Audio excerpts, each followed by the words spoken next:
Kita mulai. Bismillahirrahmanirrahim. Assalamualaikum warahmatullahi wabarakatuh. Waalaikumsalam warahmatullahi wabarakatuh. Selamat siang rekan-rekan semuanya. Siang. Bagaimanakah kabarnya hari ini? Alhamdulillah. Luar biasa. Luar biasa. Manja wajah. Waman saudara. Gimana? Kan gitu, manja wajah waman saudara. Jokiro. Oh iya. Artinya apa? Siapa yang sukses itu sungguh-sungguh. Luar biasa. Tidak salah kalau setelah ini mau mendirikan Alfredo Boarding School. Salah satu kiainya beliau ini. Oke, baik rekan-rekan semuanya. Saya ingin ngajak rekan-rekan untuk eksekutif terlebih dahulu. Ya, kalau biasanya tokoh semangat kan apa? Semangat sekarang. Saya ingin rekan-rekan semuanya dapat mengeluarkan apa yang menjadi unek-unek selama ini. Apa yang menjadi keresahan pandangan, apa yang selama ini terpendam dalam hati rekan semua. Lupakan, ya. Itu ya. Jadi nanti tepuk semangatnya gini. Tepuk semangat. Kurang ya. Gak pas.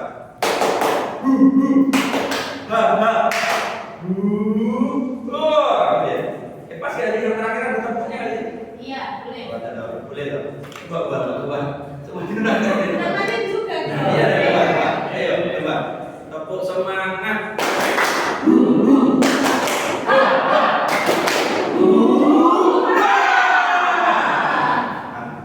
Biasa ya. Ini baru contoh. Ini baru contoh. Ya. Kita lakukan yang benar. Kita lakukan yang sesungguhnya. Oke? Iya, Pak.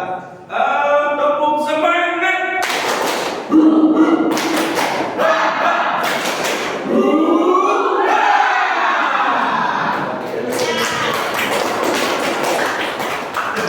Pasti yang di bawah ada pertanyaan. Ada apa itu di atas? Ya. Oke, rekan-rekan semuanya. Sebelum kita lanjutkan lebih jauh obrolan kita pada pagi hari ini, mari kita berdoa terlebih dahulu. Ya, kita sudah membakar dengan semangat ini dan semoga Allah Subhanahu wa taala memberikan kelancaran, kemudahan, barokahnya dan nikmatnya pada kita semuanya. Mari kita mengawali sesi yang luar biasa pada pagi hari ini dengan berdoa terlebih dahulu. Berdoa dipersilakan.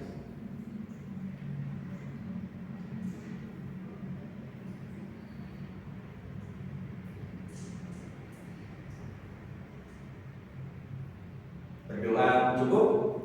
Baik, sebelum kita kembali ke laptop ya, Bapak dan Ibu, kita buat kesepakatan kelas terlebih dahulu ya.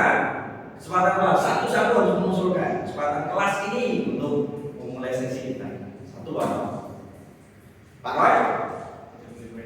Kalau tidak boleh bermain HP. Oke ya, kalau bermain HP-nya bentuknya miring, berarti buka game ya. Kalau nanti mencari referensi boleh. Kita boleh bermain game. Ibu lihat.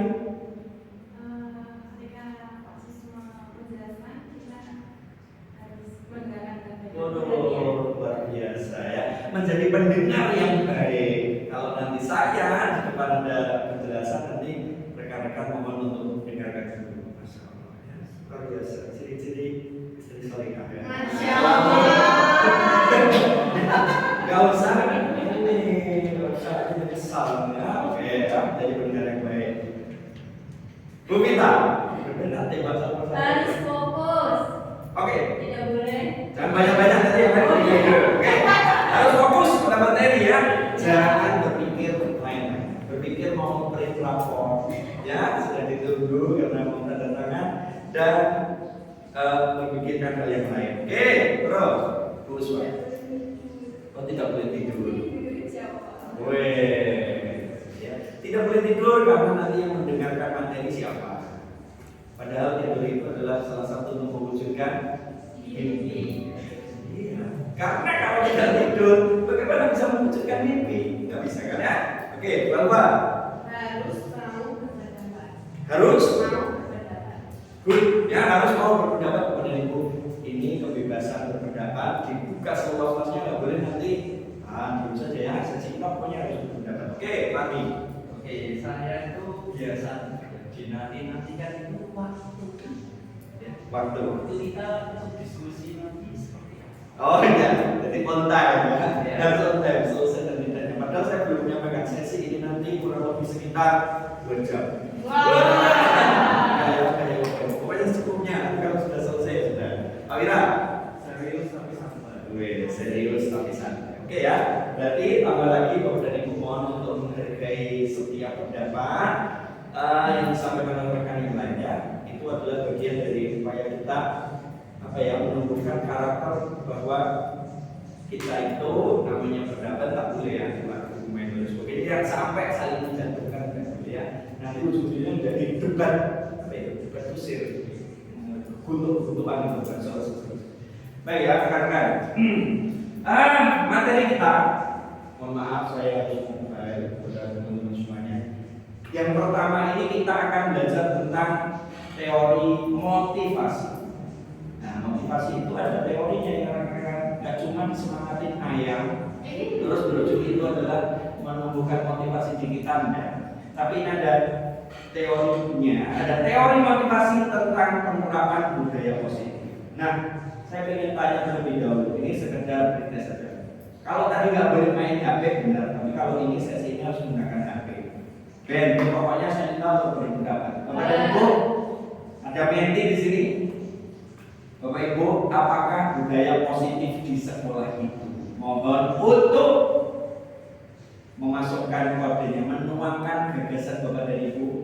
Satu kata boleh, satu kalimat boleh, ya. Nggak usah cari di Google deskripsinya. Bapak dan Ibu coba ya, apakah budaya positif di sekolah?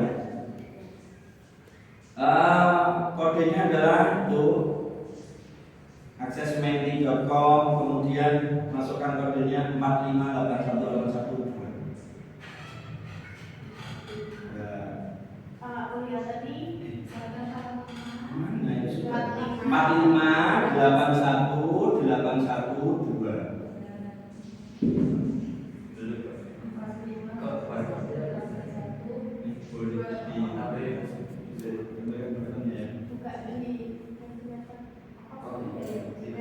Ini aja masuk www.menti.com,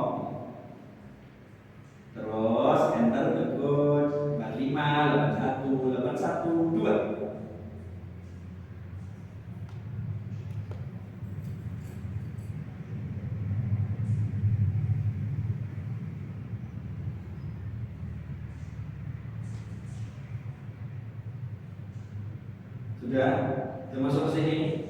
Tapi mau yang sini ya.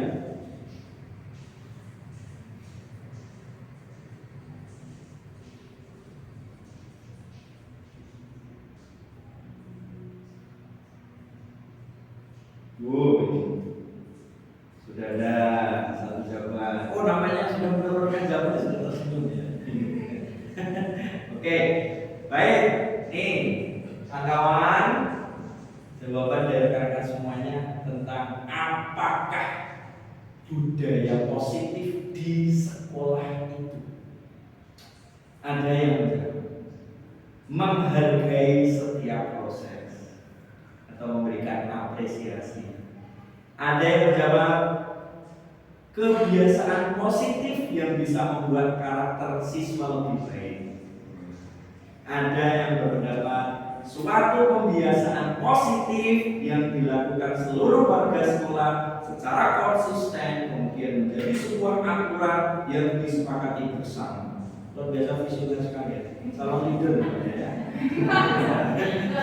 Kan nggak tahu siapa. Luar biasa. Tapi visioner sekali. Bukan tahunan ajaran baru langsung nanti. Iya, ini kan direkam. Oh iya betul. Dan leader PKK ya. Kemudian ada yang berpendapat bahwa budaya positif di sekolah yaitu kegiatan-kegiatan baik yang dilakukan di sekolah. Oke ya, terima kasih. Ada yang berpendapat bahwa budaya positif di sekolah itu adalah aktivitas untuk membawa energi positif, ya, menyingkirkan energi-energi negatif sehingga meminimalisir nggak kesurupan dan sebagainya gitu ya. Energi positif menolak energi negatif, bukan ya? Terus ada yang berpendapat bahwa budaya positif di sekolah itu adalah suatu kebiasaan baik dan tidak melanggar norma yang dilakukan di lingkungan sekolah. Kemudian yang terakhir ini adalah apakah budaya positif di sekolah itu sebuah kebiasaan yang mendorong setiap warga sekolah untuk maju, berkembang dan bersama menumpas hal yang negatif ya. Menumpas ya. Ini biasa melihat superhero ya. Luar biasa. Hal negatifnya itu ditumpas. Baik. Terima kasih rekan-rekan semuanya. Jawaban panjenengan itu bagus. Tidak ada yang salah karena ini pendapat dari Bapak. Selanjutnya ya, kita coba akan lihat. Nanti kita akan kolaborasikan bersama, kita elaborasikan apakah budaya positif. Nah, yang pertama adalah kita akan bahas tentang motivasi. Ini enggak ya, ini dulu nih. Nah, ini pertanyaan yang sesuai dengan Bapak Ibu. Apa Bapak dan Ibu selama ini berusaha hadir tepat waktu di kelas atau di sekolah? Ya. Sungguh sangat berusaha. Kalau berusaha ya. Sepakat semuanya berusaha ya? Ya. Mulai dari bangun pagi. Ya. Kita kan sudah berusaha membuka mata meskipun berat. Itu ada usaha panjenengan. Untuk hadir di sekolah tepat waktu. Meskipun baru mau berangkat mengumpulkan niat berangkat ke kamar mandi, itu sebagian dari usaha ya. Pertanyaannya berarti benar ya. Apa Bapak Ibu selama ini berusaha dan terlalu kelas di sekolah berusaha. Oke, satu jawaban. Nah sekarang ini, jika Bapak atau Ibu selama ini berusaha di tempat waktu, apa alasannya? Nah sekarang disampaikan secara lisan. Kalau ada alasannya,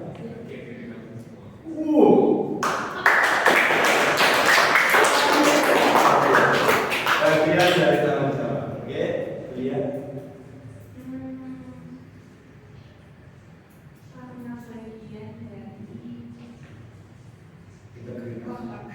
Oh bagian dari kontrak ya. Kontrak kerja mewajibkan atau menghadir di kelompok. Oke, good. Nggak apa-apa, kita jawabnya santai saja ya Pak Di.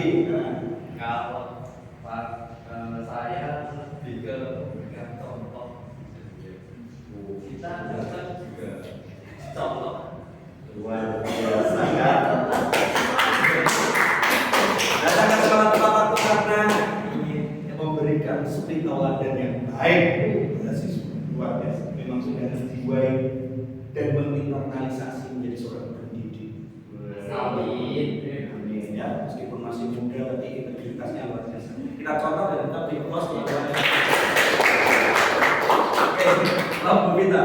Iya, tidak makan gaji buta. Ini bagus. Ekstrim. Bagus. Ya, apa ini? Ya, teman-teman merefleksi ini bisa jadi jawaban dari PTN menohok kita. Ya, tidak makan gaji buta, kita digaji berarti 8 jam atau 8 jam lebih ya. Kalau nanti kurang dari itu kan Bapak Ibu makan gaji buta, hati-hati ya. Nanti Ustaz Bapak bisa menjelaskan. Oh, nanti jam pulangnya molor. Gitu ya. Enak sekali, saya berarti bisa datang jam 9, tapi pulang saya jam 6 sore. Semoga ketua yayasan atau prinsipalnya ya. Bu Swa, alasan ini berusaha dan apa waktu di sekolah.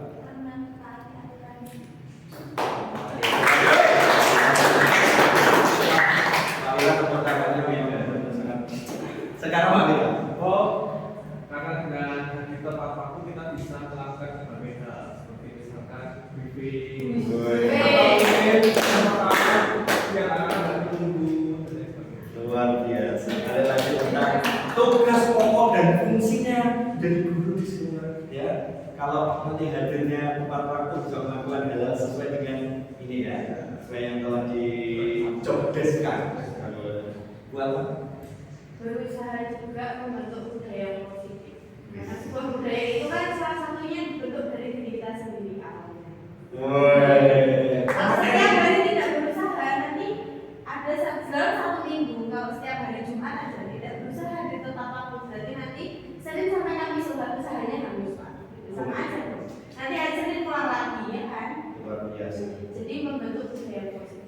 materinya sudah disampaikan oleh Ibu.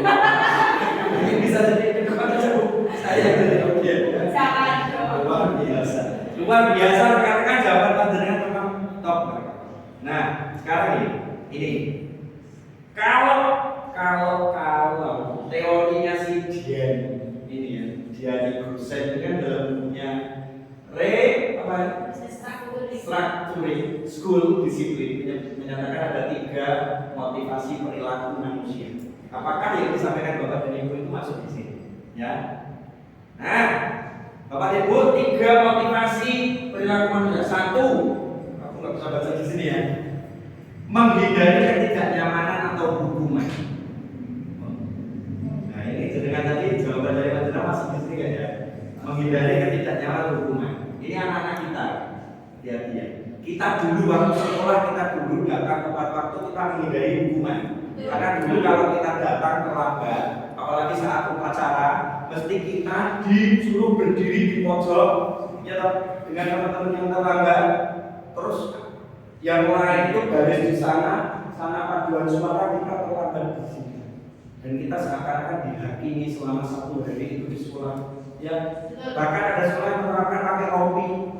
Kalau terlambat itu pakai rompi warna lain, jadi biar terlihat. Apakah itu pembulian modernisasi pembulian di sekolah? Nah, itu yang harus kita catat baik-baik ya, rekan-rekan semuanya. Terus mendapatkan penghargaan atau penghormatan. Hati loh ya. Ternyata ini masuk.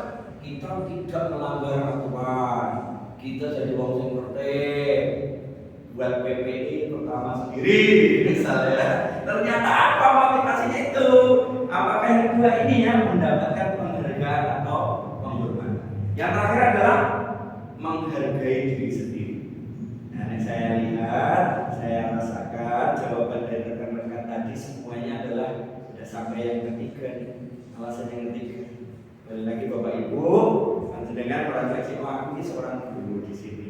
Harus bisa dijadikan suri teladan yang baik. Harus bisa menjadi contoh. Biar nanti bisa melaksanakan tugas pokok dan fungsi saya sebagai pendidik di sini, biar tidak ada yang kececer kalau saya datang luar biasa.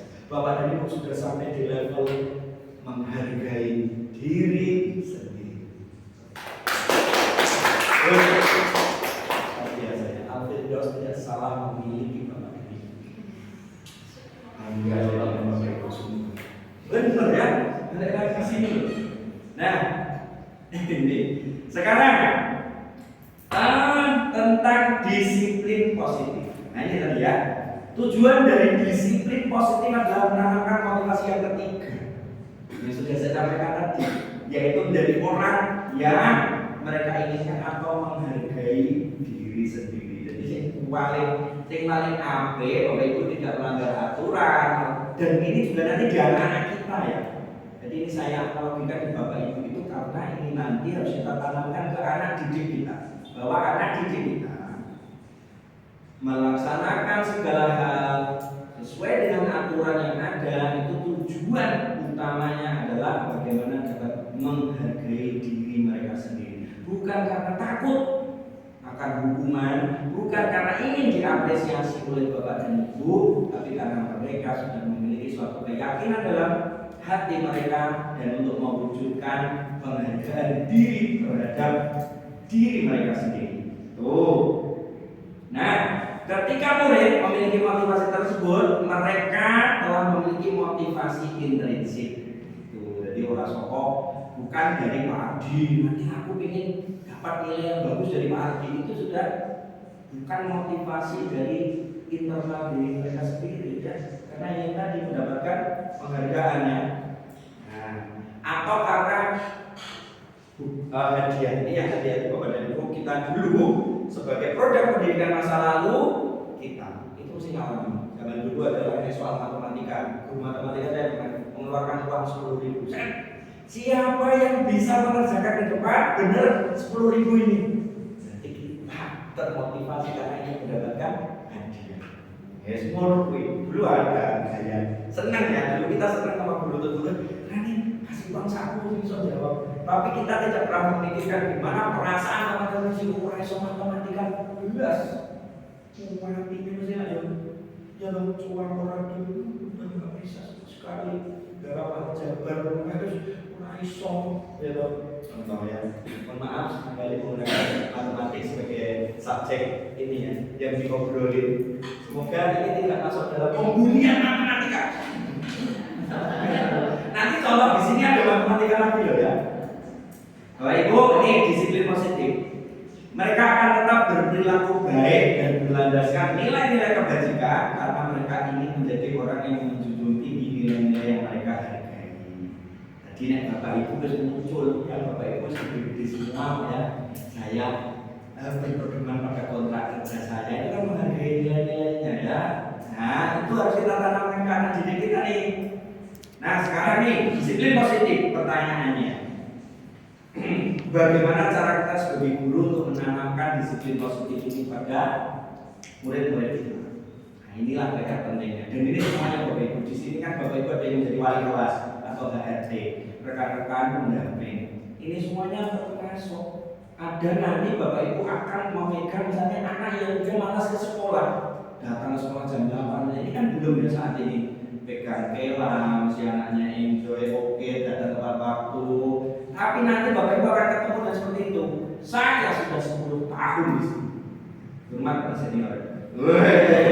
Saya sudah karakteristik anak-anak di sini, anak-anak kita yang berbeda khusus itu nanti macam-macam. Ada ya, kan ada ini ya, ada yang dia tentang motivasi. Jadi anak ini memang dia tidak mau sekolah, dia takut dengan sekolah. Itu yang ada kalau dia seperti itu. Nah inilah nanti salah satu ilmu yang akan rekan-rekan aplikasi. Nah, ini ada cerita dan subjeknya lagi adalah menceritakan tentang matematika. Ya, kalau saya akan menceritakan, nanti saya ingin minta pendapat dari rekan-rekan semuanya. Ceritanya begini tentang studi kasus ini ya. Santi kurang menguasai pelajaran matematika. Maaf matematika.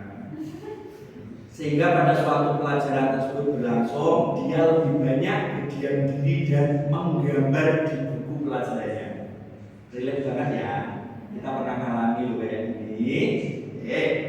Pada saat guru matematika, Pak Budi menyampaikan pertanyaan, Santi menjadi gugup dan tidak sengaja menjatuhkan tasnya dari kursi. Dia dong kaget ya, serta tiba-tiba menjadi gagap pada saat berupaya menjawab. Seluruh kelas pun tertawa melihat perilaku Santi yang bicara tergagap dan terkejut tersebut. Pak Budi pada saat itu membiarkan teman-teman Santi menertawakan Santi, ya, yang tergagap dan malu luar biasa. Lalu malah minta Santi untuk maju dan berdiri di depan. Ayo maju, nah. Kemudian maju tadi sambil menunjuk hidungnya karena tidak bisa menjawab pertanyaan Pak Budi. Kelas semakin gaduh dan anak-anak pun tertawa melihat Santi di depan kelas memegang ujung hidung. Ini zaman dulu sekali saya kira sebenarnya. Tapi perlu kita ulas lagi teman-teman. Siapa tahu mungkin jangan kita alami itu, ya. Ya, jadi ada Santi ini ya bisa menjadi orang yang tidak paham materi terus dia melalui ditanya cukup terus diberikan itu tadi sama Pak Budi. Ceritanya oke ya. Pernahlah kita mendengar itu, pernah atau bahkan ngalami. Nah ini kan teman-teman ini adik-adik saya nggak tahu kalau sudah nggak banyak ngalaminya. Saya masih sering dulu. Bahkan di ini bagian video di bulan gitu ya. Itu masih ada. Nah sekarang kita ini semuanya mau untuk berpendapat. Apakah Anda setuju dengan tindakan Pak Budi terhadap Santi? Mengapa? Enggak setuju ya? Mengapa mohon untuk menyampaikan? Terus menurut rekan-rekan tindakan Pak Budi terhadap Santi itu tadi sebuah hukuman atau konsekuensi? Mengapa? Nah setelah ini akan ada penjelasan tentang hukuman dan konsekuensi. Itulah makanya rekan-rekan semuanya yang ingin setuju dan mungkin Pak Ardi juga, saya itu sudah berubah luar biasa. Saya ngaku, teman-teman yang di sini interaksi saya cukup lama. Saya itu ini berubah terus. terus menghadapi bocah-bocah yang apa ya, maksudnya indisiplin apa itu saya itu sudah banyak legowo, banyak dia. Bukan karena apa-apa, tapi ya ternyata setelah saya refleksi yang saya lakukan dulu itu ya sama. Saya dulu apa-apa sedikit, anak nggak masukkan baju masih kakak termecet dulu ya di sekolah dulu. Enggak, usaha gitu 10 kali. Dan saya sering marah-marah sehingga di anak-anak juga saya kadang dicap memiliki dua kepribadian. Saya akui, jadi kadang saya itu ya lucu, ngebayal lucu, tapi ketika marah itu benar-benar sampai mereka itu ya kan, Pak Sus ini marah ya begini kan, gitu ya. Dan ternyata tidak. Nah ini ilmu yang saya sampaikan ini coba berguna di teman-teman. Jadi ternyata memang benar kalau kita refleksikan ada suatu hal yang kita itu harus menampilkan pribadi ya. Coba kaya guru-guru kita jangan guru sedikit-sedikit oke hukuman sedikit-sedikit marah dan ditakuti hanya karena pemarah gitu loh. Coba gelap banget ya. Nah sekarang nih balik lagi ke laptop cerita tentang Sandi. Pak Roy berpendapat. Kalau saya tidak setuju dengan pembuktian itu sudah mengarah kepada kemudian dan samping caranya langsung samping itu kan itu pasti punya bakat dan itu juga melakukan dia dan tidak punya bakat. Jadi anak ini secara tidak langsung dia punya bakat itu dan itu tidak bisa dipaksakan untuk dia mempelajari matematika secara benar. Jadi misalkan matematika itu dari dasarnya dia bisa, yang penting dia ketuntasan minimal dia dapat, tapi dia tidak harus dituntut dia mampu mengerjakan setiap soal karena setiap anak kan punya bakat dan minatnya masing-masing. Terus yang dilakukan Pak Budi itu masuk hukuman atau konsekuensi? Bukan dua-duanya juga. Itu bukan hukuman dan juga bukan konsekuensi. Itu menurut saya itu lebih kepada kemudian terhadap samping itu tidak tepat kalau untuk para guru tidak benar. Emosi sesaat guru Iya. merasa ajaran itu itu pendapat dari Pak Roy memantik rekan-rekan semuanya untuk menyampaikan pendapat dan pendapatnya tidak boleh sama tidak boleh sama tidak boleh sama juga boleh berbeda dari sudut pandang Bapak ini ya. Sekarang Bu Alfa. Kalau dilihat dari kejadian itu tetap tindakan Pak Budi tidak sewajarnya kita. Ya. Saya juga sebagai guru, apalagi kalau melihat di zaman sekarang itu kan ada kasus yang dikit-dikit dilaporkan oleh orang tuanya. Sakit hati itu sudah loh Bu, Pak Budi ya gitu. Itu tetap tidak seharusnya dilakukan oleh seorang pendidik. Gitu. Kalau untuk terkait dengan hukuman atau konsekuensi, saya setuju dengan Pak Roy karena kalau hukuman sekalipun itu juga pesannya keras gitu ya. Kalau konsekuensi itu juga ya bisa dibilang Santi memang seharusnya menanggung konsekuensi karena kenapa dia tidak bilang ke Pak Budi kalau jujur aja kan boleh Pak saya nggak bisa Pak ya tadi saya belum jelas gitu. Cuman di sini kejadiannya adalah Santi sudah terbawa ke gugup dan terkejut ya itu tadi. Jadi ya, secara dalam waktu yang singkat dia udah merasa wah ya udah dibully. Oh, terima kasih. Ada lagi? Udah. Ada. Sekarang Bu Vita sebagai guru matematika ini ya. Tapi saya yakin Bu Vita nggak ada dalam kayak gini, tidak. Tapi ini relate banget kalau di sekolah-sekolah yang lain masih terjadi. Gimana Bu Vita? Sebagai guru matematika, kalau saya jadi Pak Budi mungkin akan melakukan yang Pak Budi lakukan, tapi dengan tahap tidak mempermalukan anaknya. Mungkin kalau memang anak itu tidak mendengarkan atau tidak bisa dalam belajar matematika, sebaiknya kita dekati, lalu kita kasih tambahan pelajaran seperti itu. Tapi mungkin bisa jadi tegur aja. Jangan sampai mempermalukan anaknya. Gitu. Oh ini jadi setujunya memberikan mungkin teguran, tapi tidak mempermalukan. Teguran ya, bukan hukuman, bukan konsekuensi, tapi definisi lain dari kita adalah teguran tanpa mempermalukan. Terima kasih Bu Vita. Sekarang Pak Wina. Kalau menurut saya tindakan Pak Budi itu saya kurang setuju ya, karena kan tadi kan anak-anak yang lain itu kan mentertawakan Santi, siapa tadi? Ya Santi kan. Dan pas itu juga Pak Budi ini ya tunjuk hidungnya Santi juga. Dan menurut saya itu kurang ini ya. Yang menuju itu nanti dihukum Oh, menuju itu oh, iya, benar. mungkin gini mungkin. Oh, Nah, benar. dikelar. Tadi nggak ada mengangkat kaki satu Nggak ada. ada. Jadi bahan kan ya. Saya kurang setujunya di situ. Mungkin Pak Budi bisa pakai cara lain, karena kan itu kan bisa mengakibatkan kayak Santi jadi besoknya nanti malu atau mungkin takut juga. Karena kan posisinya Santi itu kan nggak tahu ya, nggak tahu atau mungkin dia mau bertanya atau tidak. Mungkin dengan cara lain, misalkan diskusi atau mungkin Pak Budi ngasih tambahan materi dan seperti itu. Oke. Terima kasih Pak Wira. Terus ada yang dulu nih, Bu Swasta. Mungkin sama seperti ibu dan bapak yang lainnya. Saya juga tidak setuju dengan perilaku dari Pak Budi. Karena selain itu juga tidak memberikan solusi kepada anaknya, tidak memberikan solusi kalau nanti kamu belajar lagi sama seperti yang disampaikan oleh kita, kalau ada jam tambahan atau lainnya itu juga mempermalukan anak. Dimana perilaku mempermalukan itu juga dapat berpengaruh bagi mentalnya si anak juga. Sama seperti yang disampaikan Pak Wira, kalau nanti besoknya dia pasti merasa tertekan atau mungkin kita nggak tahu juga kondisi dia di rumah, nanti dia mengalami mungkin mental breakdown atau gimana, atau merasa tertekan, malu juga mau ke sekolah lagi. Itu jadi pengaruhnya nggak hanya di pelajaran matematikanya aja, tetapi di perilaku sendiri juga bisa berpengaruh. Yang pertanyaannya Itu juga masuk apa? menurut saya juga nggak masuk ke keduanya.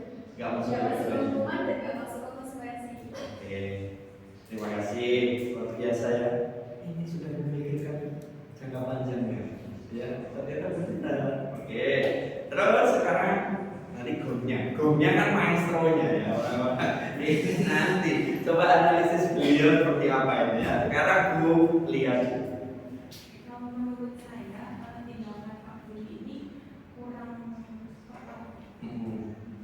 Karena untuk di zaman sekarang pendekatan kepada anak-anak itu nggak harus yang selalu dengan kekerasan, sudah nggak identik lagi kayak seperti dulu.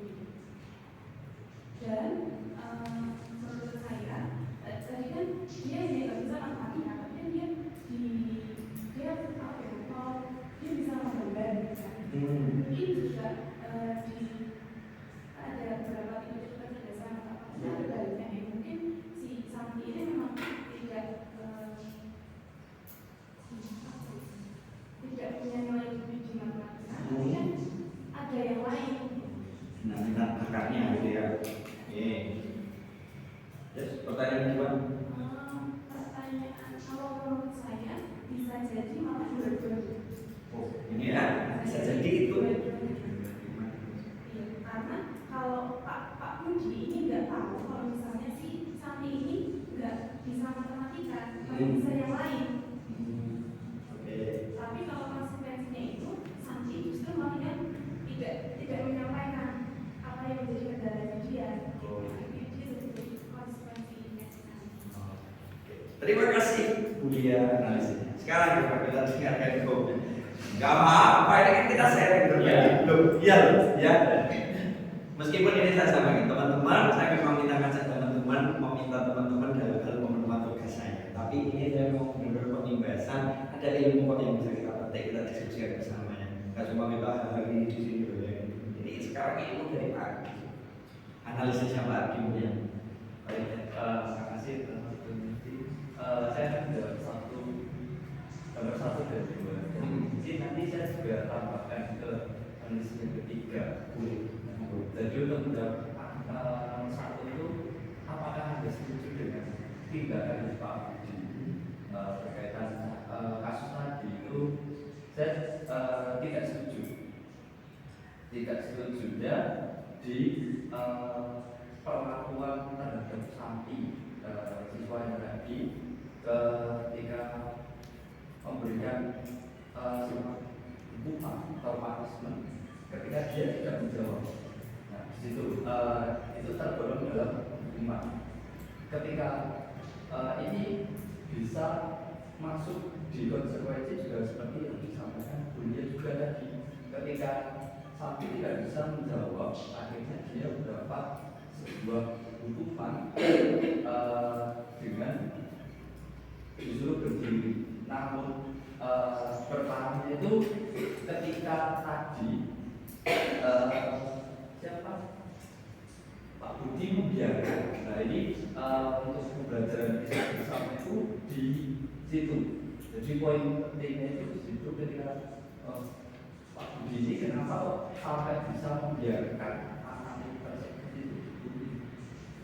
Karena kan sebagai guru bersama itu kan wajib kan ya bersama semuanya itu kan tahu wajib 3 hal.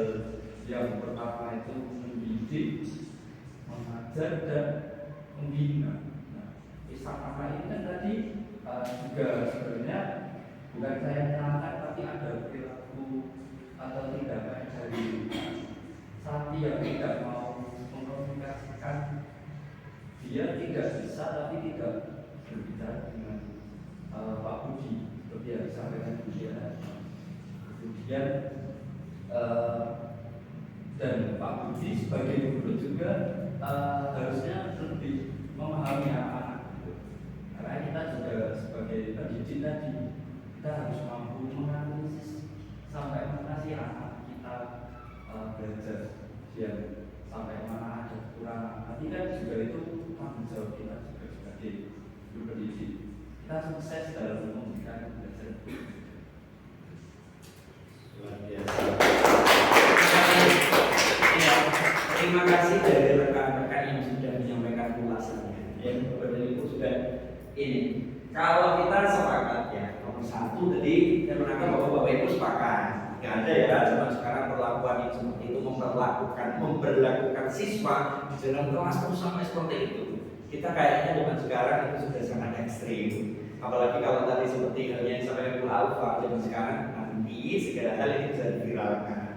Ya, terlebih lagi kita di sekolah swasta. Kalau sampai seperti itu kita bisa kena teguran dari orang-orang, teguran dari pimpinan sekolah, ya, teguran dari yayasan, dan yang paling gede adalah teguran dari orang tua. Nah ini ya, kita bisa ya inilah teman-teman.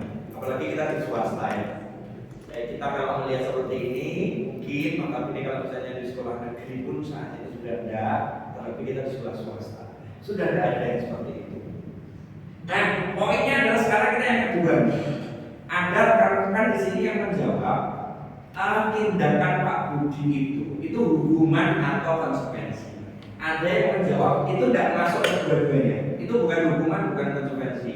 Ada yang menyatakan saya tidak setuju dengan pola yang diberikan, tapi dengan nanti polanya adalah memberikan teguran. Tuh, ujungnya adalah teguran. Ada yang menjawab dua-duanya itu ya ada hukuman, ya ada konsekuensi di santinya, konsekuensi dari hal yang dilakukan oleh santi. Coba sekarang kita lihat. Ini secara teorinya ya teman-teman semua ya. Nah, hukuman, konsekuensi dan restitusi. Ada istilah baru yang kita dengar nanti yang terkenal adalah restitusi. Satu bahwa tindakan terhadap suatu pelanggaran pada umumnya berbentuk hukuman atau konsekuensi. Ini yang kita alami, bahkan kita sebagai tenaga pendidik di suatu yayasan seperti ini, itu kita juga mesti ada hukuman atau ada konsekuensi yang kita ambil, ya. Terus dua, dalam penerapan budaya positif diperkenalkan program disiplin positif yang namanya restitusi. Ini ya, poinnya ada restitusi. Kemudian apakah restitusi itu, kemudian apakah perbedaan hukuman konsekuensi dan restitusi. Kita lihat next. Ini kalau teorinya dari Dian Husein tadi ya.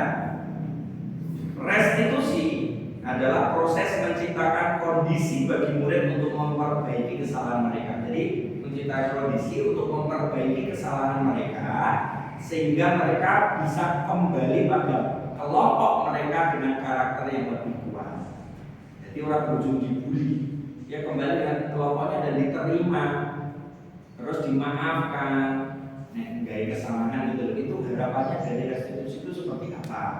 Ini teori. Kita susah memahami teori ini. Yuk kita coba lihat penjabarannya deh. Penjabaran dari teorinya Dian Bos ini seperti apa? Sekarang yang hukuman. Wes ini kita semua ngalami ya. Hukuman bersifat tidak terencana atau tiba-tiba. Tahu-tahu langsung push up 10 kali. Itu tidak terencana, tiba-tiba. Enak untuk emosi nih barang pada, ya kan? Angkat kaki satu, pegang telinga. Itu enggak enak. Apa nih terencana nih enggak ada, pasti tiba-tiba kalau ya. Kita sering ya, sekarang maju ke depan. Berdiri. Kakinya satu jangka, pegang telinga. Ini kan tiba-tiba. Ini berarti hukuman. Ini hukuman. Terus anak atau murid tidak tahu apa yang akan terjadi dan tidak dilibatkan. Wes dari salah itu dikampanye ra ngerti. Ya, bukan berdiri atau apa ya kalau kita dulu. Ada kayak ekstrim teman-teman. Saya yang ekstrim adalah dipelintir nih. Apa ini digoda ya? Atau pokoknya ini dipelintir, dijengkit. Oh, mantap Mas Anda. Ekstrim, kan? Terus berisik di pojok waktu ada guru yang menerangkan pembelajaran ditimpuk pakai hapus, yang kapur itu ya, kapur sule itu. Wah, ya kalau kena wajah ya udah kita berdagang. Tuh, tiba-tiba ekstrim memang benar dari hukuman, ya. Terus hukuman bersifat satu arah. Menangan karya ini dari pihak guru yang memberikan. Dan murid hanya menerima suatu hukuman tanpa melalui suatu kesepakatan atau pengarahan dari pihak guru, baik sebelum atau sesudahnya. Jadi nek ngekei hukuman guru wis merasa puas, wis seneng. Gitu. Muridé ora pernah dilibatkan dengan kesepakatan. Nek enek sing protes mesti ditambahi. Oh, jangan 10 Pak, usahane wis 20. Wah, emosi. Emosi. Sebenarnya hukuman itu contohnya dari emosi. Itu loh, Bapak Ibu. Ternyata menjadi guru memang suatu hal yang nggak mudah. Berat ya, apalagi kalau kita dari rumah, wis bawa bekal ya, bawa yang mau ya kacau ya. Ini berarti datangi lesing. Terus admin BNI sudah WA ya. Kayak gitu. Itu kalau kita bawa ke sekolah, kita masih akan mempraktekkan bagaimana kita menjadi guru dengan peran sebagai penghukum. Anak ICT melanggar tata tertib, kesempatan kita untuk meluapkan. Push up, apa ya push up? Seringnya push up. Terus berdiri di depan kelas nanti yang itu. Terus dijengkit tadi, ditapok pakai sandal, ekstrim ya. Terus apa lagi? Oh, bersihin toilet. Nanti sama teman jalan jongkok. Itu ya. Nah, itu kita alami dulu. Terus yang poin 4 nih. Hukuman yang diberikan bisa berupa fisik atau psikis. Nah, anak disakiti oleh suatu perbuatan atau kata-kata, itu hati-hati ya. Ya ternyata kata-kata ini loh ya. Saya jujur ya, saya pun dulu di awal-awal saya di sini, teman-teman, saya masih membawa oleh-oleh dari pola saya yang dulu. Jadi saya masih menerapkan hukuman ini di anak-anak, apalagi dulu. Ya, kita itu di sini kan, saya dulu ketika masuk itu masih sangat kental penerapan yang mirip sama tentara itu. Jadi kita sampai sekarang yang oleh-olehnya yang PGU kan sampai sekarang masih dilestarikan ya. Nah dulu masih. Jadi kalau apa sutik saya lihat terus karena saya dulu backgroundnya anak OSIS, anak pramuka, lah itu semakin menjadi-jadi. Saya merasa zaman saya dulu di sekolah negeri tak bawa ini, gitu. Makanya tidak sedikit murid yang juga nggak suka dengan saya. Yo tenang dong. Jadi tenang Pak Ardi. Pak Ardi itu yang dialami Pak Ardi saat ini. Ya, saya akan alami, tenang Pak Ardi. Ya, ada siswa kita memang kayak gitu. Ya, dan saya dulu, Pak Ardi ini masih bersabar karena Pak Ardi sudah menerapkan ilmu-ilmu itu sudah diterapkan. Kalau saya enggak, ya dulu enek siswa sing malah nantang saya, ya tangan dulu tenang, itu loh. Ini ekstrim, ya nggak apa ini saya mengakui. Jadi kalau ada yang dia malah cari masalah, seakan nggak terima soalnya tangan dulu. Saya nggak pernah mikir, nah itu punya orang tua itu berpengaruh. Dan aku dulu tentang kawan ini, itu ngaruhnya masa depan itu orang aku nggak pernah pikir seperti karena apa? Emosi tadi. Sekarang alhamdulillah sedikit lambat laun yang mulai saya hilangkan karena belajar dari mana? Dari ini ilmu ini saya nggak mau belajar, mungkin saya masih dengan pembawaan yang sama dan ternyata nggak pas juga. Sekarang tentang konsekuensi ya teman-teman ya. Tadi kita untuk menjawab karena tadi nggak mungkin enggak kedua-duanya. Apa yang dilakukan Pak Budi itu ya antara hukuman atau konsekuensi. Sekarang ada konsekuensi. Satu, bahwa konsekuensi itu sudah terencana atau sudah disepakati. Nah ini yang juga kita sudah praktekkan pada anak didik kita. Nanti naik terlambat pembelajaran Pak Sus 10 menit kalian kapan? Ya Pak nanti membaca. Misalnya ini yang konstruktif ya, membaca 2 halaman. Misalnya membaca pokok bahasa apa 2 halaman. Atau ada yang nanti tetap masih ada kesepakatan tapi ya fisik. Nanti naik terlambat 10 menit ya usah 10 kali. Dulu kita praktekkan. Karena di kita itu sudah baik. Dan kita sepakat ya, nggak satu arah kok, jublas sebagai hukuman. Terus yang kedua, konsekuensi sudah dibahas dan disetujui oleh murid dan guru. Biasanya ini yang beda-bedanya kalau kita buat kesepakatan kelas. Essential agreement itu kan sekarang IUB dong. Kalau dulu belum ada IUB menyerang, masih harus sedikit. Itu kesepakatan kelas. Kontrak belajar. Dulu namanya kontrak belajar. Ya, jadi murid kita ajak berdiskusi sama sekalian konsekuensinya nanti apa. Umumnya bentuk-bentuk konsekuensi dibuat oleh pihak guru dan murid sudah mengetahui sebelumnya konsekuensinya akan diterima bila ada pelanggaran. Jadi murid sudah tahu. Termasuk hanya poin. Nah, berarti poin di tata tertib itu kan maksudnya itu konsekuensi. Murid sudah tahu disosialisasikan. Aku nek melanggar ini merokok di sekolah, saya akan dapat poin sekian. Itu kan berarti konsekuensinya dia sudah tahu. Saya kalau sampai poin 200 atau 150 saya akan orang tua saya akan dipanggil ke sekolah yang menunggu atau SP1 itu kan berarti wujudnya konsekuensi. Terus yang keempat adalah murid tetap dibuat tidak nyaman untuk jangka waktu pendek. Iya dong, kalau habis melanggar mesti kan ada ketidaknyamanan karena harus menanggung konsekuensi yang disepakati.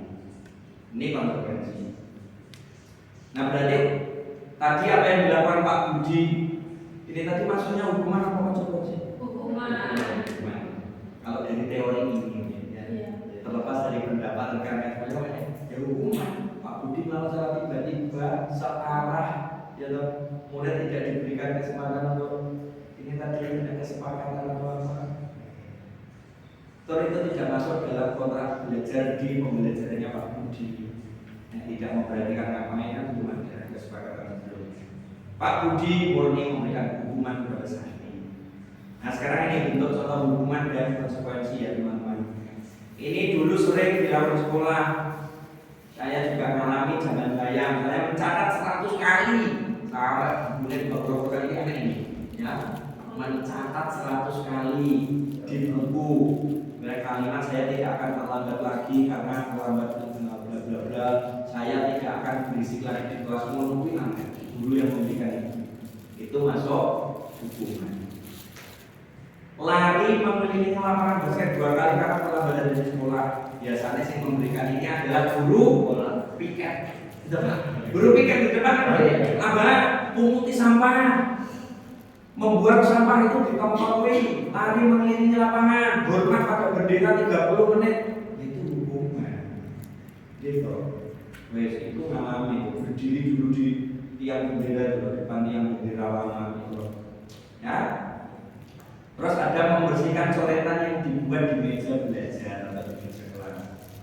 Nah itu konsekuensi. Berarti kan saya naik kesepakatan di sekolah atau nggak boleh coret-coret, terus ini membersihkan. Murid diminta untuk push up 15 kali karena tidak menggunakan seragam olahraga. Ini hukuman. Biasanya dengan pembelajaran olahraga ya, atau di pembelajaran setelah olahraga. Karena kadang ada anak yang nggak mau ganti seragam lagi. Masuk pelajaran Pak Roy, kalau masih ada yang pakai olahraga, push up. Nah, ya kan? Karena idealismenya guru. Dia jawab nggak masuk pelajaranku karena olahraga ya butuh ganti seragam lagi. Enaknya di kita muda, anak itu seragam olahraga sudah dipakai dari berangkat sampai pulang. Bayangkan betapa banyak keringat yang nempel di sana, ya kan? Udah keringat, banyak sekali debu-debu, jadi anak-anak kita nyaman-nyaman saja. Iya. Alhamdulillah. Kenapa itu? Kenapa biar Ya. bakteri? Lalu itu kan kurang nonton apa? Saya bayangin anak kita itu ya Wilhan, harus ngomong Wilhan ternyata pol. Oke. Ya. Ibnu, tapi kan yang kecil, gimana kan yang gede kan produksi keringatnya banyak ya. Wes mono baju ini ya ganti kan esok sampai sore. Kalau ada jam olahraga. Terus menggantikan kertas tugas teman yang telah dicoret-coret, wujud konsekuensinya. Membersihkan tumpahan air di meja karena tersenggol saat belajar, itu kan konsekuensi. Nah ini yang dikenalkan ke teman-teman dan ke kita semua itu adalah wujudnya restitusi. Ini yang berat. Kalau saya menangkap bahwa restitusi ini butuh guru yang khususnya dua, artinya jumbar. Artinya itu jumbar pada kodam, kayak gitu. Terus khususnya dua, kudu ninggal ke background di rumah. Supaya nanti bertopo misalnya kita itu guru ini kan.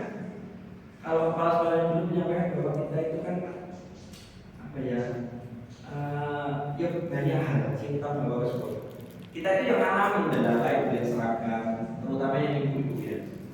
Boleh seragam, bajunya harus ketemu, roknya sudah oke matching, tapi boleh jilbabe, orang ketemu. Wes, tapi kita bersyukur di sekolah kita, yayasan kita terutama di SM ini, wes menerapkan.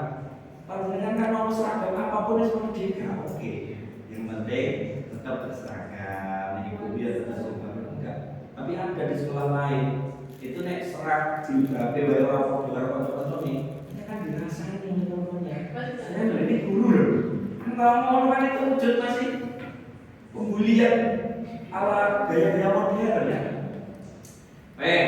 Itu. Kemudian kita balik ke restitusi. Untuk menciptakan kondisi bagi murid, restitusi menciptakan kondisi bagi murid untuk memperbaiki kesalahan mereka. Jadi nih permainan orang tiga hukuman yang mereka salah memperbaiki itu.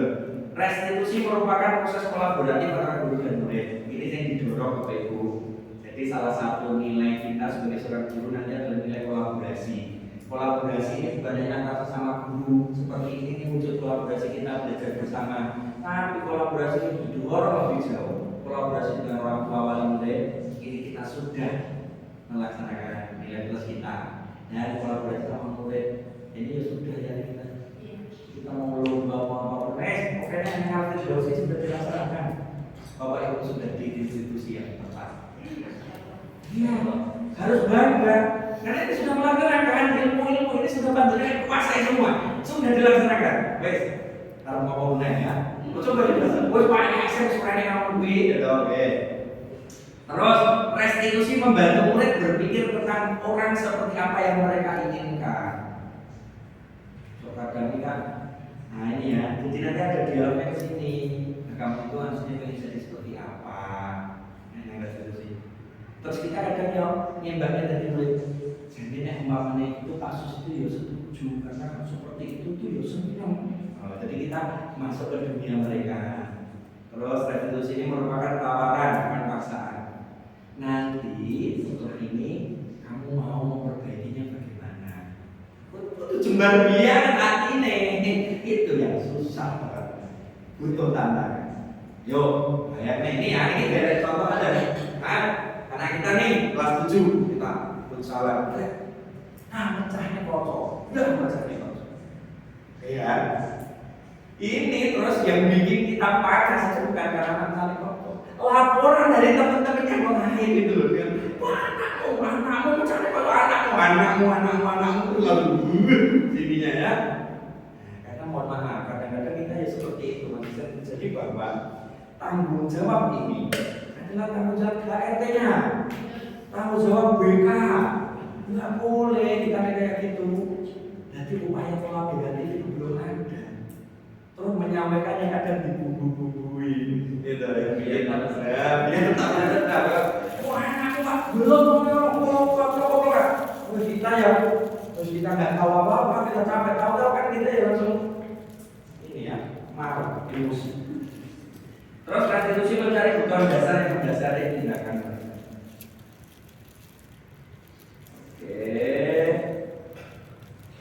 Ini masih belum ya. Bagaimana penerapan restitusi pertumbuhan budaya positif? Ini nanti segitiga restitusi. Masih ada satu lagi tentang segitiga restitusi. Ini teman-teman boleh ngambil minum dulu. Ayo kalau minumnya diambil di sini. Nggak apa-apa. Kamu tetap belajar. Posisi minum dulu nggak apa-apa. Aku udah kasihan tadi. Boleh membawa minumnya, es-nya diambil. Ambil minumnya diambil nggak apa-apa. Nanti balik lagi ke sini ya. Ini tinggal satu lagi tentang restitusi diskon.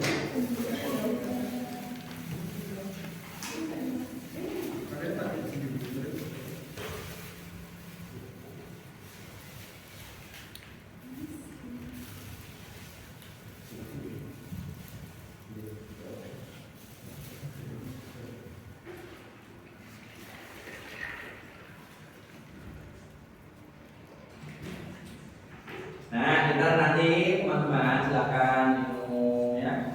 Sebenarnya kok saya ambil lagi? Nggak apa-apa ambil lagi, masih ada sisa. Perutnya kan masih ada. Mau, Bu, dimam dulu nih. Iya, Pak. Ya. Sebentar ya, sebentar lagi. Dia terpenuhi durasinya. Ini tapi ini penting, ini sinambungan. Tadi kan hubungan konsekuensi kita ngomong itu.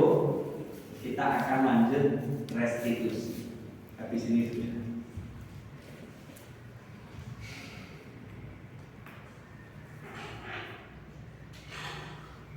Aduh, maaf ya.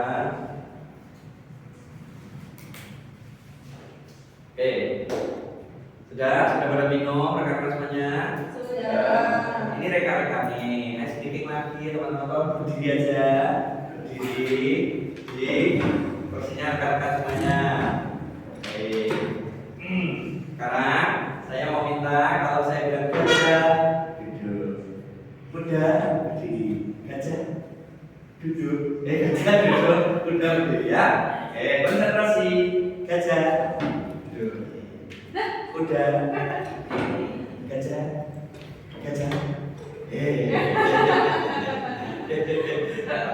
siap dulu. Belok ini kayaknya masih muda-muda semua ya, belum ada encok, belum ada. Kuda, kuda, kuda, gajah, gajah. Baik, terima kasih teman-teman.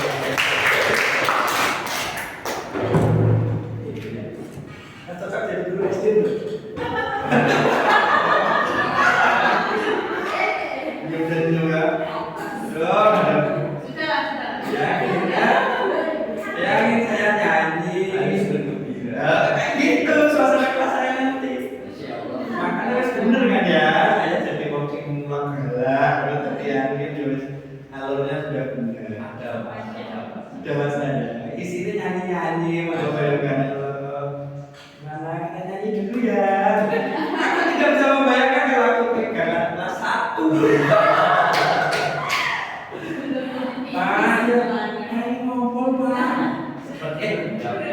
Tapi saya pernah mengalami, saya jadi HRT angkatan 12. Buah-buah itu ada di sini belum ya?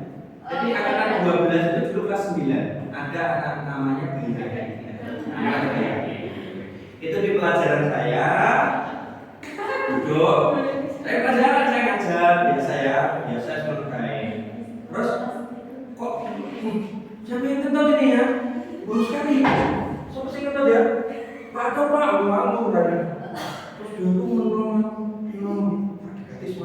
semakin jauh. Wah ternyata sudah itu di meja itu. Brak, anu nengok kursi. Jadi enak.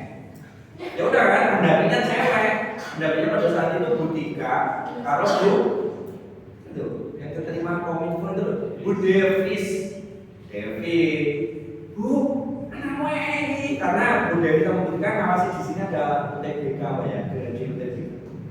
Ya hanya karena Haki ini dia secara fisik ya, secara fisik kan dia itu ya laki-laki yang normal. Ya nggak mungkin yang nyebokin Bu Devi sama Bu Tika. Akhirnya saya, Dibantu Pak Rai nggak? enggak loh itu. Ya kan dulu pendampingnya Pak. Dulu juga saya dia kayak gitu pas Pak Rapsi kumpul sama teman-teman tiba-tiba dia tak bersih tanya kok. Bismillah kakaknya kalau kita ngomong kayak gitu itu pahala. Iya. Itu aja. Ya benar. Kita iya Bu. Luar biasa. Jadi di balik saya yang makan supaya bapaknya saya nyebokin dari mana? Itu anak saya. Maksudnya dulu HRT-nya saya sama Pak Aka. Dan di pelajaran saya juga saya minta ya buka celananya. Terus nyari kita lari-lari nyari baju olahraga kurang. Ceritanya menarik. Di sini tuh penuh dengan cerita. Ya, saya cuma laporan Bu Dewi. Bu, kalau saya lihat nanti Bu Dewi shock. Tahu ya yang maksudnya ya?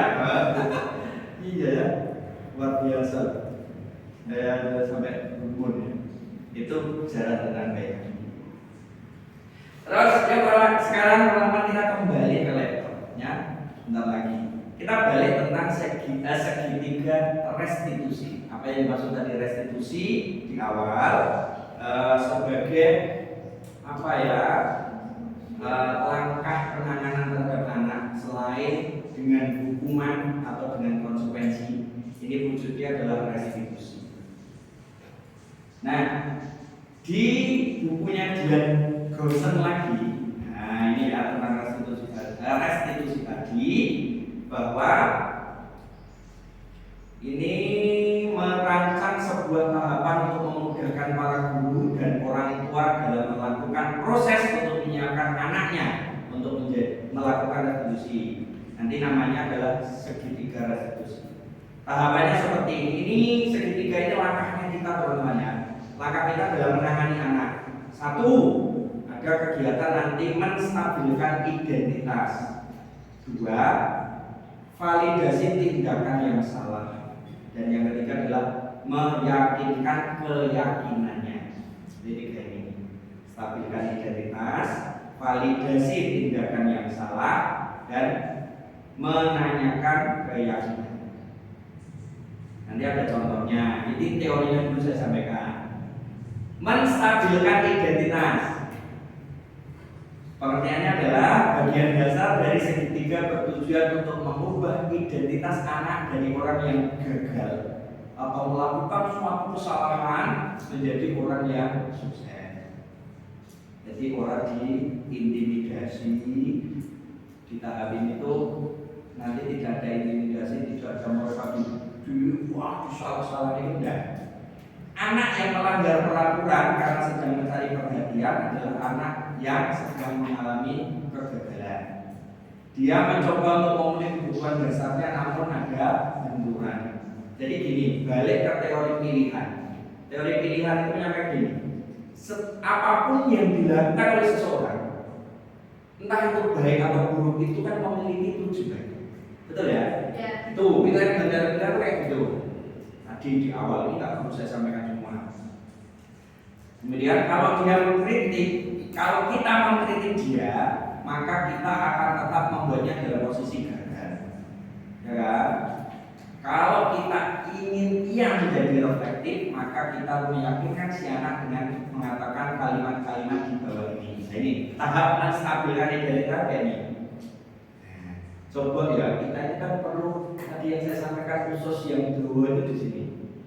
Misalnya ada anak apa ya contohnya ya yang tadi mencari kaca, mencari kaca dan mereka masih ingin mencari ini enggak, mesti kan ada kecil seperti itu enggak ada mereka kalau bahwa pas saya meninggal itu ya di Afrika ada. anak yang seperti ini. Tapi kalau di sekolah lain mungkin akan terjadi yel-yelan dulu di antara.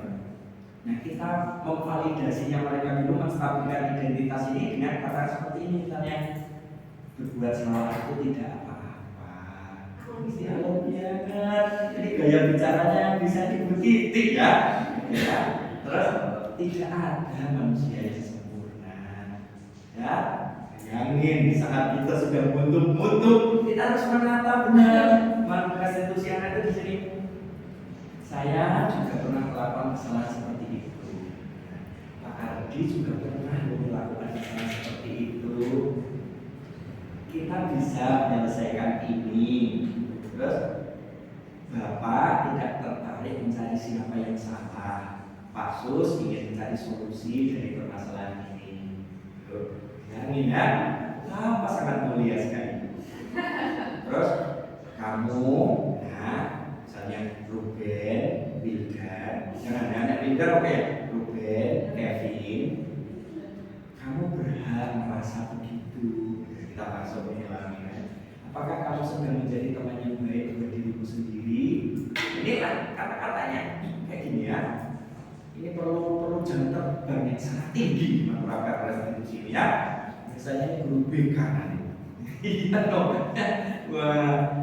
Oke, sekarang kita ke tahap 2, memvalidasi tindakan yang salah. Oke ya, setiap tindakan kita lakukan suatu tujuan tadi, memenuhi kebutuhan dasar. Untuk memenuhi kebutuhan dasar itu kan ada kebutuhan kesenangan, pengakuan, kayak gitu ya. Nanti di 5 kebutuhan dasar di awal ya. Jadi misalnya memenuhi kebutuhan dasar senang, mereka futsalan kan senang, memenuhi kebutuhan dasar mereka akan kesenangan. Ternyata sampai memecahkan kaca. Kemudian, nah menurut teori kontrol, semua tindakan manusia baik atau buruk pasti ada maksud atau tujuan. Nah, dan mohon maaf saya ralat tadi berarti teori kontrol bukan teori pilihan. Teori kontrol ya, tindakan manusia apapun itu memiliki suatu tujuan. Nah, kalimat-kalimatnya, ini sekarang kita ke kalimat-kalimatnya di tahap validasi tindakan yang salah. Nah, padahal kamu bisa melakukan yang lebih buruk dari ini ya. Jadi mereka kayak dibonggong, mecahnya kocornya, dan kamu bisa melakukan yang lebih buruk dari ini ya. Yang mecahnya kocor mobil, itu lebih ekstrim lagi. Nah, ini kan kocor kelas. Kamu pasti punya alasan mengapa melakukan itu. Kamu patut bangga pada dirimu. Kamu patut bangga pada dirimu sendiri karena kamu telah melindungi sesuatu yang penting buat kamu. Ini di konteks yang lain kan. Jadi menurut misalnya berkelahi, ada berkelahi kan bisa pakai di pertanyaan nomor 3. Kamu patut bangga loh pada dirimu. Karena kamu telah melakukan sesuatu yang penting buat kamu. Kamu melindungi dirimu. Wah itu ya. Ini Pak Adi ini karena kita melakukan ini sama beda. Sudah saya. Oh benar loh. Dan ini kan tidak selalu jawaban mereka itu. Udah Pak Roy, lirikannya Pak Roy itu lirik siapa? Oke teman-teman, balik lagi ke sini ya. Tentang menanyakan keyakinan ya. Kalau tahap 1, tahap 2 sudah kita laksanakan, berarti kita akan menanyakan tentang keyakinan mereka. Ya, lagi-lagi bahwa Bapak Ibu di sini perlu kesabaran ekstra, perlu hadir sepenuhnya. Jadi orang iso dipakih pas nangani anak ini kira iso dipakih bapak-bapak, orang iso pas lagi kemenungso ngomongnya bisa rapat. Omongan jadi sekretaris kegiatan, malah dari sekretaris kegiatan belum tahu mana proposalnya Bu. Ya, dan kita seringnya di sini tematik. Bapak Ibu itu ya harus didampingi dari kue jadi apa sekretaris ya? Sekretaris, sering jadi sekretaris apa? Lupa ya. MC, wah itu kan ngelatih MC. Nek nggak ngelatih MC yang MC luar biasa. Iya, memang itu sudah dibuat. Ya, nah itu. Jadi tematik sekali ya. Oke, ini tadi ya pertanyaannya teman-teman di menanyakan keyakinan adalah anak itu diajak untuk meyakini nilai-nilai yang selama ini sudah kita tanamkan. Menurutmu hal yang kamu lakukan itu kan sudah sesuai dengan keyakinan kelas kita dulu. Nah, itu anak-anak akan melihat itu. Kamu di sini kan nggak boleh bully, nggak boleh berkelahi dan sebagainya. Nah, itu anak-anak akan mereka tetap kita dengarkan gitu. Argumennya mereka, curahan hati ini mereka, kita dengarkan seluas-luasnya. Sampai pada akhirnya mereka merefleksi sendiri. Dan kamu itu mau jadi orang yang seperti apa? Nilai kebenaran yang kamu yakini itu seperti apa?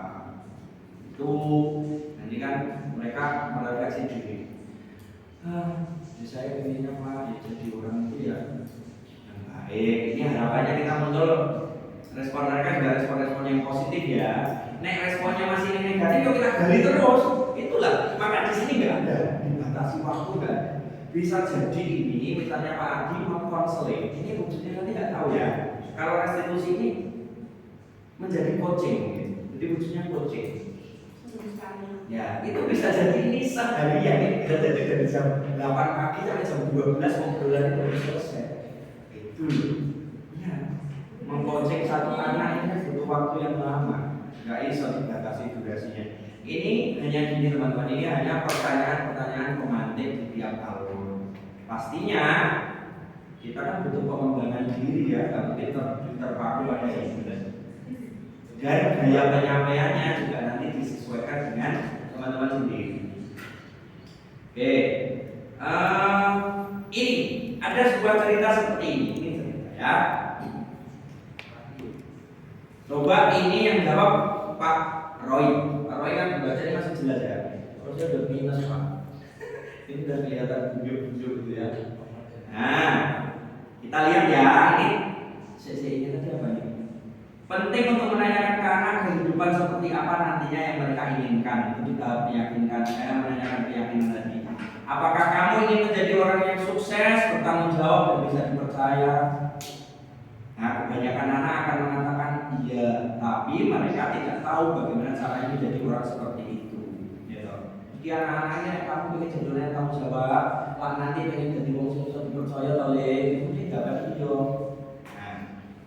Tapi mereka nggak tahu tadi caranya gimana. Terus guru dapat membantu dengan bertanya seperti apa jika mereka menjadi orang yang seperti itu. Ketika anak sudah mendapatkan gambaran yang jelas tentang orang seperti apa yang mereka inginkan, guru dapat membantu anak-anak tetap fokus pada gambaran tersebut. Kita lihat Mario dan Adi berulang dikali. Mario dan Adi merupakan murid kelas 8 di SMP Tunas. Pada jam istirahat makan siang, saat semua anak lain bermain di luar kelas, mereka diajak bicara oleh guru wali kelas mereka, Bapak Joko di Bogor. Ini sebuah percakapannya ya. Pak Roy menjawab sebagai posisi Mario dan Adi. Bilang.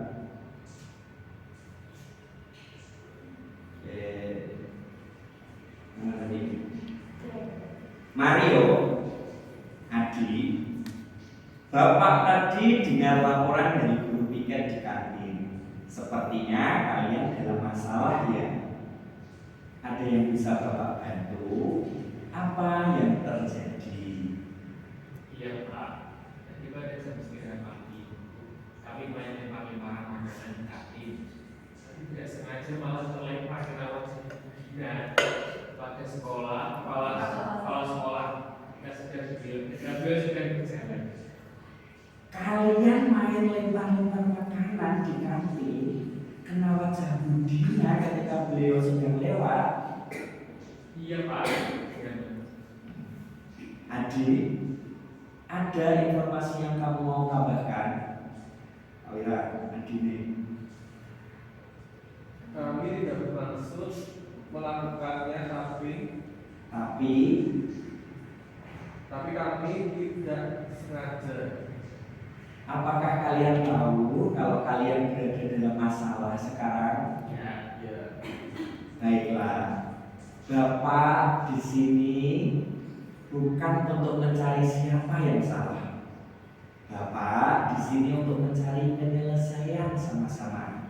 Berpikir sama-sama tentang apa yang bisa kita lakukan untuk memperbaiki situasi ini. kalian pasti melakukan itu dengan alasan ya, dengan alasannya ya, pasti seru ya main lempar-lemparan makanan begitu. Iya Pak. Ya, Bapak bisa melihat kalian merasa senang melakukannya. Tetapi yang kalian lakukan merugikan orang lain, sehingga sekarang kalian dalam masalah. Iya Pak. Sekarang mari kita cari tentang keyakinan kelas dan keyakinan sekolah kita. Apa yang kita percaya? Yang mana yang kalian belum tunjukkan? Kita harus bersikap baik satu sama lain Pak. Menghormati orang lain dan menghormati dirimu sendiri. Kalian berdua ingat dengan baik keyakinan kelas kita. Kita kembali pada ketika kalian main lempar-lemparan makanan dan mengenai hubungan. Apakah ketika kalian melakukan itu kalian menghormati orang lain dan lingkungan? Tidak. Tapi kalian mendapatkan rasa senang. Menurut Bapak, adakah cara untuk mendapatkan rasa senang tanpa merugikan orang lain? Bagaimana menurut kalian? Iya Pak. Nah sekarang mari kita selalu memindahkan keyakinan kelas kita. Percakapannya bagus teman-teman. Muridnya si Mario tadi baik, nggak ada ngeyel-ngeyelnya di sini ya. Oke ya, kita catat itu. Mereka ngakoni baik, iya Pak terus oke. Gurunya ya harus sabar. Nah, setelah itu Pak Joko menanyakan pada Mario dan Adi apa yang ingin mereka lakukan untuk memperbaiki situasi saat ini. Ini video. Oke ya. Nah, ini teman-teman, jadi kalau kita melaksanakan restitusi, segitiga restitusi itu seperti yang dilakukan oleh Pak Joko ini tadi. Jadi membangun komunikasinya kayak gitu. Tentunya apa yang disampaikan ya tidak melulu kontekstual seperti ini. Dengan gaya bicara masing-masing, hanya memang banyak sekali yang perlu kita jadikan catatan teman-teman. Misalnya si anak kooperatif sekali menjawab, misalnya melakukan kesalahan, anak kooperatif menghindari sikap dan sifat ngeyelnya mereka, mengurangi. Tapi ada juga siswa kita yang malah munculkan sikap ngeyelnya lebih dulu. Nah, daripada manutnya kayak gini ya. Ini tadi ada kata-kata Pak Adi yang di sini misalnya. Dan tadi ya muncul di sini. Nah, sikap yang pertama adalah menstabilkan identitas tadi ya. Yang mana ya?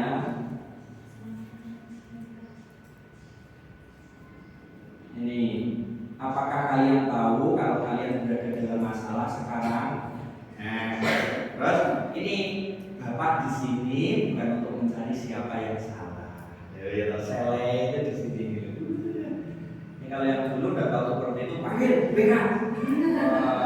Habis itu menulis surat kepada ibu kepala sekolah 10 kali. Ya, nomor ibu kepala sekolah, tapi belum ada Pak Bayurnya dulu ya. Ini kan budaya kita bayarkan dulu. Dan akhirnya diajak ngobrol, didengarkan. Yang bagus ya teman-teman. Dan di Alvin Daus sudah diimplementasikan, sudah diterapkan. Jadi hebat teman-teman semuanya di sini. Sampai di jiwa itu. Sampai ke jiwa. Jadi materi ini rilis Alvin Daus itu sudah melaksanakan. Ya Pak Mira ya, apalagi Pak Mira di kelas 10 kan anak-anaknya Mr. Rizky aja sekarang kanan sama Pak Mira. Iya. Oke ya. Terus ini ya Bapak bisa melihat kalian merasa senang. Tetapi yang kalian lakukan itu merugikan. Sampai yang terakhir tahap menanyakan keyakinan. Ini ya tentang keyakinan kelas tadi ya. Sekarang mari kita bicara tentang keyakinan kelas dan keyakinan sekolah kita. Apa yang kita percaya? Mana yang kalian belum? Begitu ya, rekan-rekan semuanya. Terima kasih sudah sampai dari hukuman konsekuensi restitusi. Saat ini tahap-tahap restitusi. Tahap-tahap kita memberikan hukuman atau membuat konsekuensi, mesti kita pro semuanya ya. Tanpa perlu belajar, mungkin sejak lahir sudah mendarah daging, lapang banget, lari, push up, oke ya.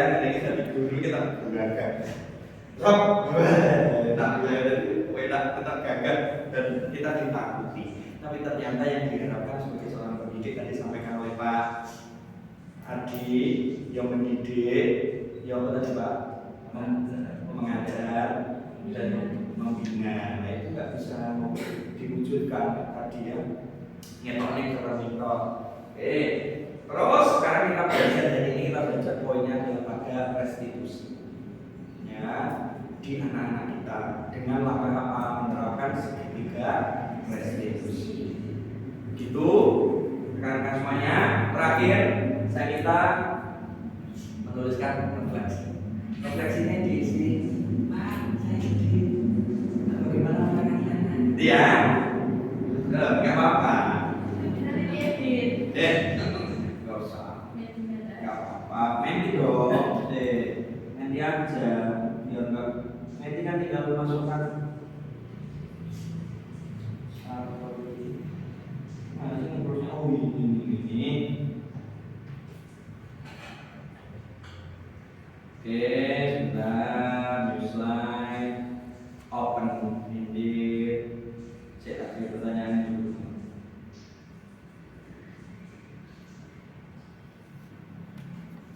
Bisa ya?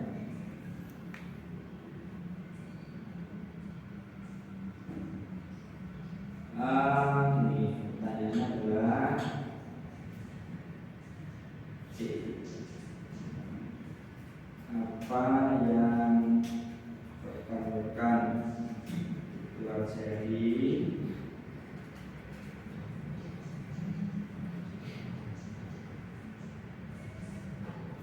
apa yang sudah bagus? Ada dua ya. Ini kan pertanyaan refleksi. Apa yang rekan-rekan sudah pelajari? Apa yang bagus? Apa yang akan diterapkan di sekolah? Ya, waktunya masih lama. Paling malam betul. Mohon menuliskan ini.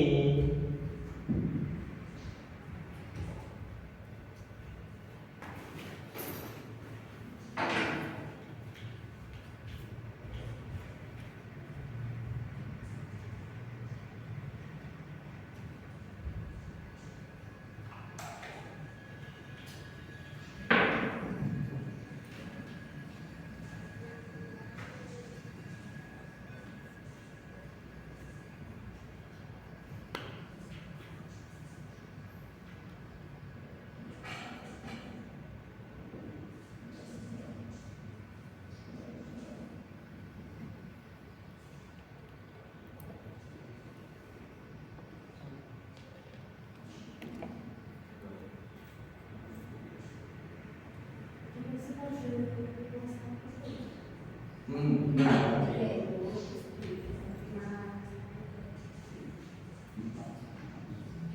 Pak lima,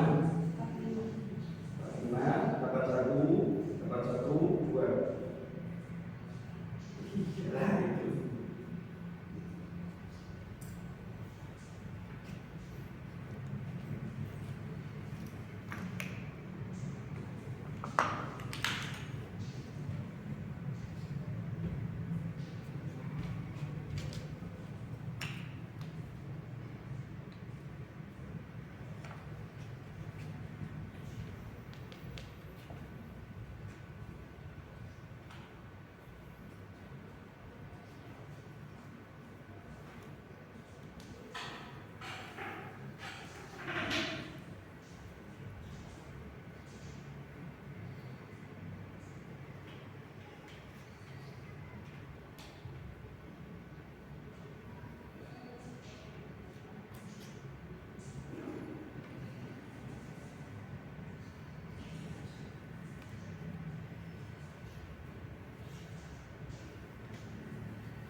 contohnya kita istilah kenal ya, soal langkahnya mungkin yang tidak bisa seruntuk itu atau tidak sesuai dengan yang apa yang menjadi syarat teorinya ditetapkan dengan misalnya segitiga restitusi. Ternyata itu cuma masalah. Nah ini terima kasih rekan-rekan yang mau menyampaikan. Sekarang Pro dong, baca dong. Ya tetap ya, Bumita, oke, lampu. Iya tentu saja Dewi. Yang saya pelajari ini adalah bagaimana cara menangani siswa tanpa menghakimi. Terus yang sudah bagus itu tidak ada lagi hukuman berat bagi siswa baik psikis maupun mental. Terus yang akan diterapkan di sekolah itu adalah bagaimana menjadi guru yang menerapkan restitusi. Terima kasih Bu. Pak Wira. Pertanyaan saya Yang mana ya? Jawab ya. Oke. Yang mana ini?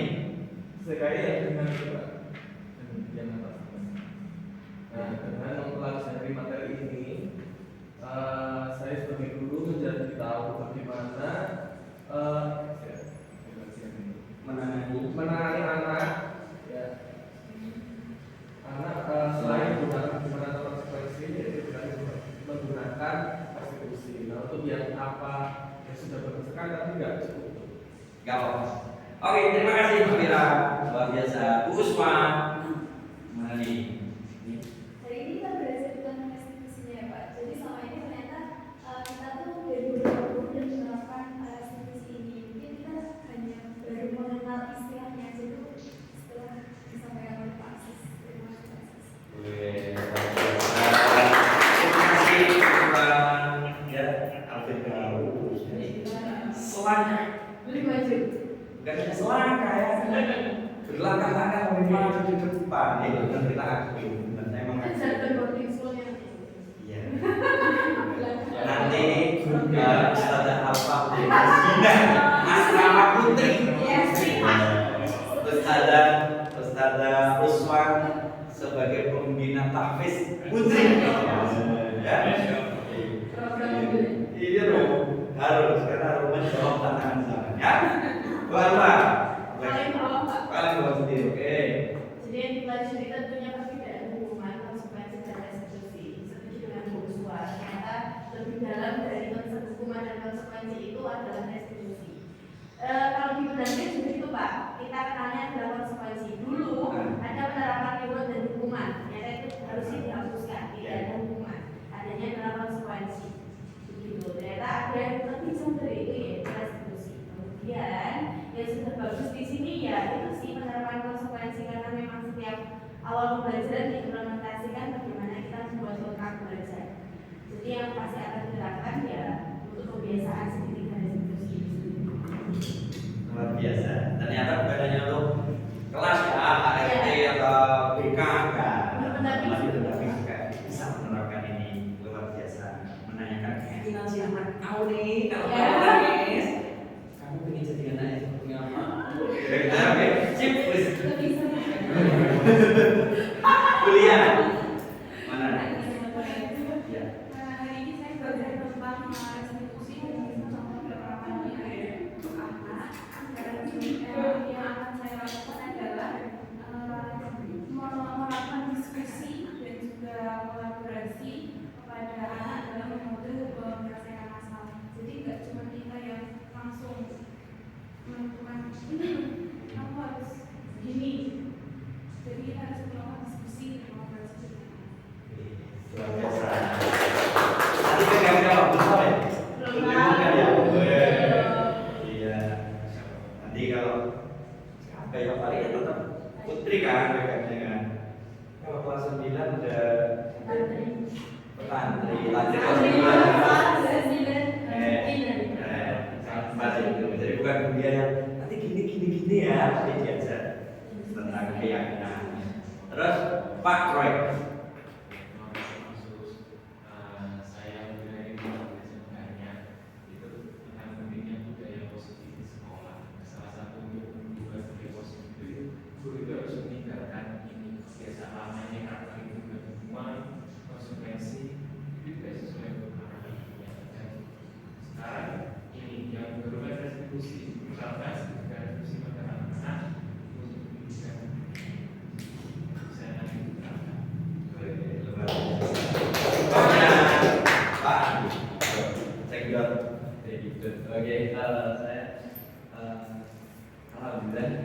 Jadi belajar luar biasa. Juara materi tentang restitusi. Jadi lebih ke pendalaman lagi.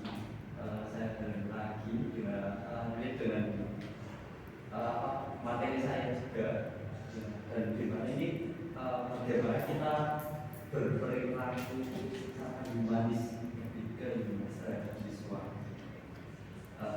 Kemudian dari situ juga saya sambil mereview ulang kembali juga bagaimana cara-cara kita dalam menghadapi dan menyelesaikan juga atas problem solving. Terima kasih sudah masuk, luar biasa. Semoga sukses. Terima kasih. Kalau dari doa yang terakhir tuh yang ngasih manis ya. Gak berat, gimana kita? Masih besok kan ya? Habis itu nggak usah pasang aja. Enggak berat ya? Saya diundang di sini biasa. Jadi mungkin jalan. Waduh, jalan untuk apa? Untuk mendoakan dan bersama. Oh iya, terima kasih Marti ya. Kita berarti bersama 6 bulan ya. Interaksi dengan saya, kenal saya kan 6 bulan loh Marti. Iya, 6 bulan 6 bulan ini. Setahun ya. Oh iya sih, kita kenal di cerita saya itu awal-awal kan saya dari. Iya, kalau saya musrah setahun ini Pak. Oh iya, ini kan pegangnya kelas 7 setahun ini ya. Tadi sudah setahun ya? Iya. Kan kenalan itu di atas ini. Oke, baik. Terima kasih teman-teman, Bapak dan Ibu, rekan-rekan gue yang hebat. Bahkan rekan-rekan malah sudah bisa menarik dengan merah kita hari ini belajar budaya positif itu. Ternyata di sekolah banyak praktek-praktek yang memang kita tinggalkan, seperti yang disampaikan oleh Pak Roy ya, penerapan hukuman ke anak-anak itu sekarang sudah tidak relate dengan zamannya, ya. Dan ternyata juga tidak membawa perubahan ke warna pendidikan yang menjadi lebih baik. Kalau kita masih menerapkan hal seperti itu, reward punishment, itu tidak boleh. Jadi buat sudah menyampaikan. Lebih memang anak ini digali tentang keyakinannya kamu menjadi seperti apa dan nilai-nilai kebajikan apa yang kamu pedoman, gitu ya. Terima kasih rekan-rekan semuanya atas waktunya hari ini. Kita belajar bersama, bukan saya yang menyampaikan materi, tapi ini tadi kita berkolaborasi bersama, saling berkolaborasi dan teman-teman menyampaikan hal-hal yang luar biasa. Matur nuwun sangat. Terima kasih. Mohon maaf apabila ada tutur kata saya yang kurang berkenan di hati rekan-rekan semuanya. Sekian. Wassalamualaikum warahmatullahi wabarakatuh. Waalaikumsalam.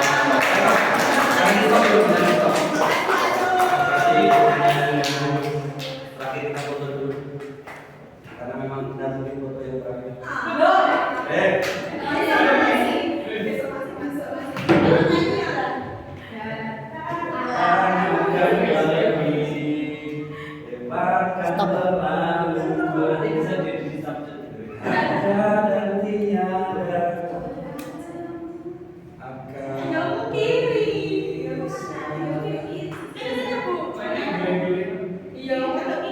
Rekan-rekannya naik tengah sebagai pemateri. Ya, buat. Enggak apa-apa ya. Nah, Jadi kan siapa? Enggak apa-apa.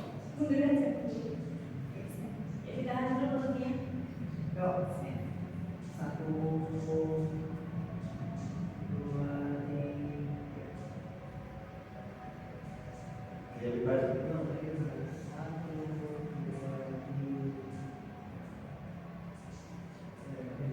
Ayo naik sini. Sini kalau lihat TikTok kalau waktu. Oh, iya. Oh, bukan ini lucu di sana. Video langsung. Oh, video dulu ya. Iya. Ini video, Pak Eko harus video. Iya. Ya, Pak Eko. Saya masuk jalan doang ke sini.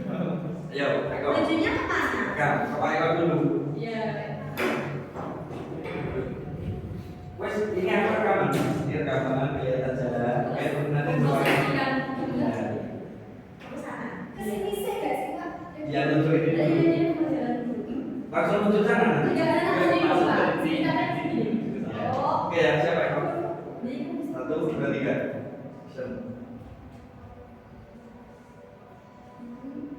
Kan. Terus ke sana Pak. Ya, kamu mau ngapain? Jadi kan sampai sini. Oh, iya. Oke, Pak. Kaki. Enggak, yang sini kalau salah. Oh, iya. Oke, Pak.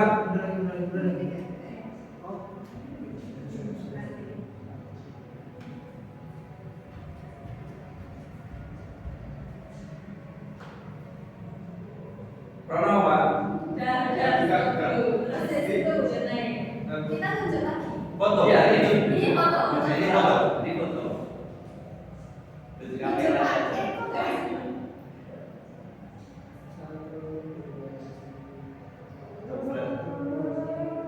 Kaki kayak berbeda aja. Jadi